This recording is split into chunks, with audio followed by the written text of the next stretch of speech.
আসসালামু আলাইকুম। সম্মানিত ভাই বোনেরা, নিশ্চয়ই আপনারা একটা বিষয় খেয়াল করেছেন।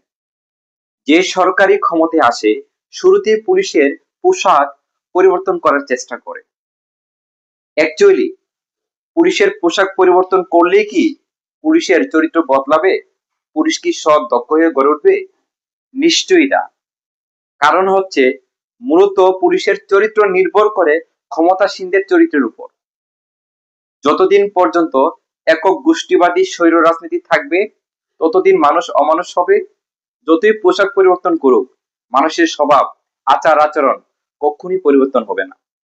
তাই আসুন আমরা সবাই মিলে একক গোষ্ঠীবাদী স্বৈর রাজনীতি তথা একক ধর্মের নামে অধর্ম, উগ্রবাদী জঙ্গিবাদী স্বৈর রাজনীতি ও একক বস্তুবাদী জাতীয়তাবাদী স্বৈর রাজনীতি ত্যাগ করে সব মানুষের কল্যাণে, সব মানুষের প্রতিনিধিত্বশীল দয়াময় আল্লাহ তাআলা প্রাণাধিক নবী প্রদত্ত সব মানুষের অধিকার, স্বাধীনতা, রুটি কল্যাণ ভিত্তিক অসাম্প্রদায়িক সার্বজনীন মানবতা রাষ্ট্র খেলাফতে ইনসানিয়াত তথা ইনসানিয়াত বিপ্লবকে আল্লামা ইমাম হায়াতের নেতৃত্বে আমরা গড়ে তুলি।